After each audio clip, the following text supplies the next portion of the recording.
Hi guys, it's Myrna. Welcome back to my channel. The last time we talked, I talked about looking into tax deeds and liens because it's something that I definitely want to explore. I think it's a little bit more of a hands-off investment as far as property goes, at least in the beginning stages. This is one of the things that I'm looking into. And for those of you who don't know what tax liens and deeds are, I'm just going to give you a brief description of each because I'm still learning. I don't want to give you false information, but I want to give you what I'm learning from it. Tax liens is basically a lien issued by a county for unpaid taxes. A lien is a claim against an attached personal or real property that you may have. For example, if you had a painter who did your house and for whatever reason you didn't pay them, they can put a lien against your home and they'll basically figure out with the courts whether or not you owe the money to them or not. But in the process, you won't be able to sell your house until that lien is lifted. That's important to know when people have liens against their property. The tax liens takes precedence over any other lien. Just like the painter lien that I told you about, if you have a tax lien against your house, that will be top priority.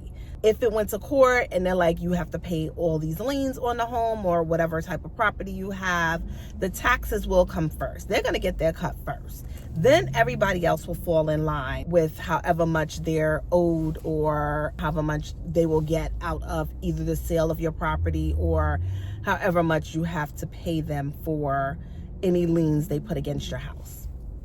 Now, the tax deeds are in deed states. So not every state will require you to purchase a tax deed. And I think there are about 15 states that are considered a deed state, which means there won't be tax liens there. There'll be tax deeds. And a couple of them, just to name a few, would be like New York, Connecticut, Georgia, just to name a few. And these properties are already foreclosed on. These properties have already gone through the foreclosure process because the owners couldn't pay the mortgage or even the taxes or whatever it was on there.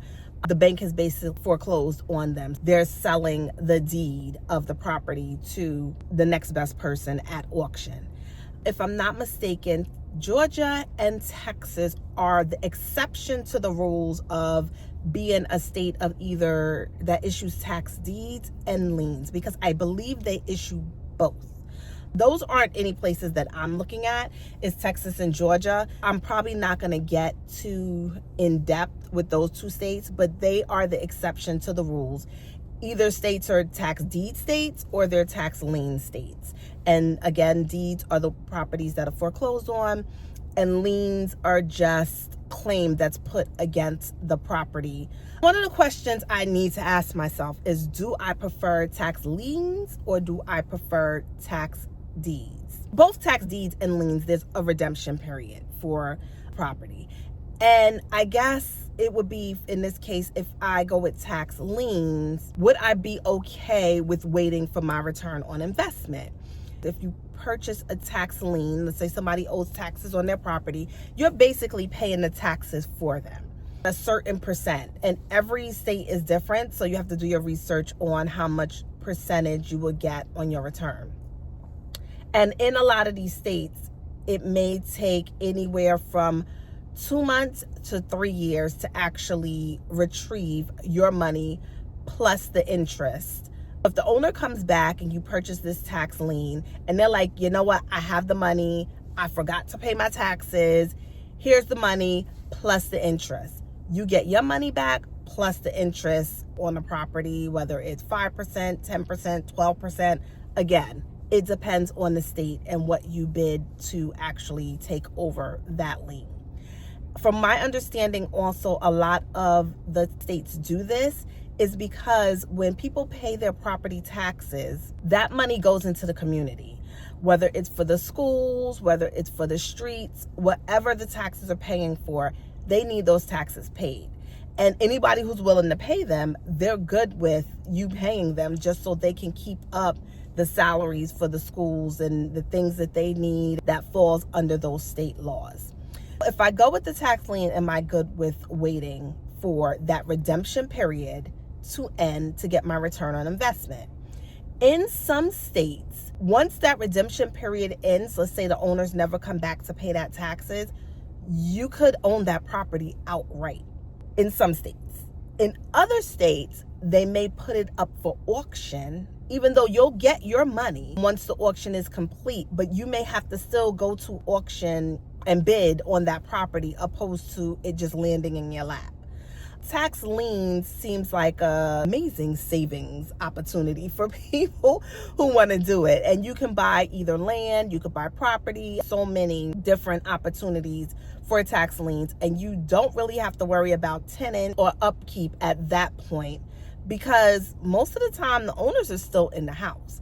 But what you do want to do is make sure the house is in decent condition, that if you end up with the property, it's not something that needs to be condemned and now you have a property just sitting there because you can't do anything because the foundation is busted, there hasn't been a roof on in years, and there's nothing there. So you kind of still want to do your homework and make sure the property is somewhat intact. Now, if it needs a little work, that's fine.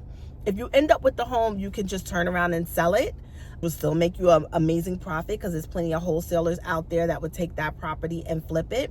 You can flip it yourself. You can fix it up. You can bring in tenants. It's so many opportunities out there if you're just doing the tax liens and you don't mind waiting. The deeds. If I wanted to do a deed, it would basically be a question of, do I want a property right now?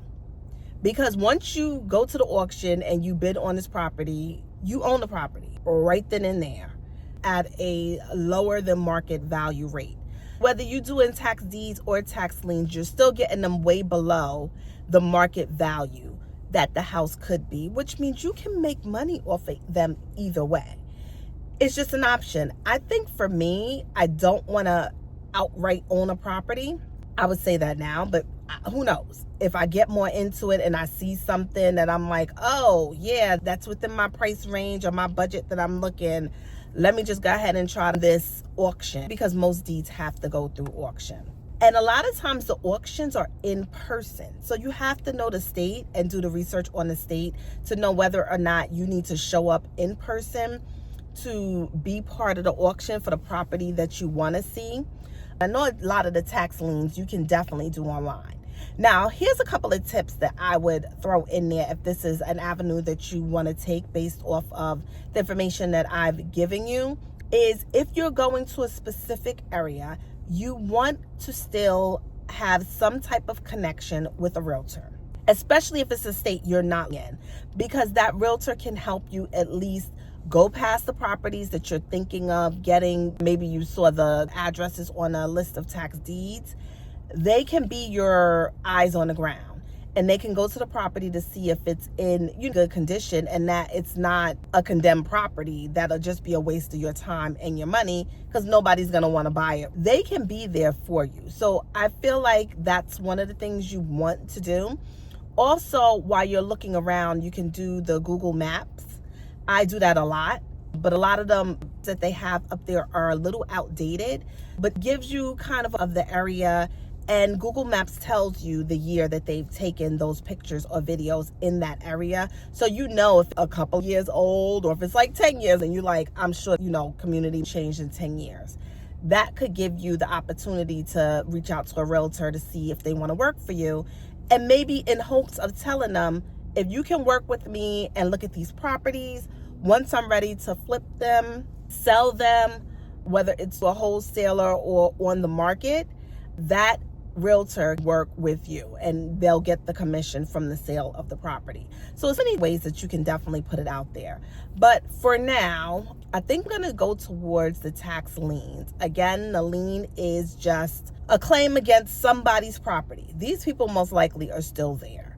Tax deeds, they are no longer there. The house has been foreclosed on. The bank took their property back because the taxes weren't being paid. Whatever the issue is, they are foreclosed on. If you're looking into the tax deeds and liens, hopefully my research from it gave you a little bit of information that you may need to move forward to figure out what would work for you, and just a little place to get started. I'm gonna dig deeper into my journey on this. We'll see where I end up, but I will definitely keep you updated on the information that I receive for tax liens versus deeds. And I think I'm going down the tax lien street. You may hear more about that than the actual deeds. Thanks for watching, and I will talk to you soon. Bye.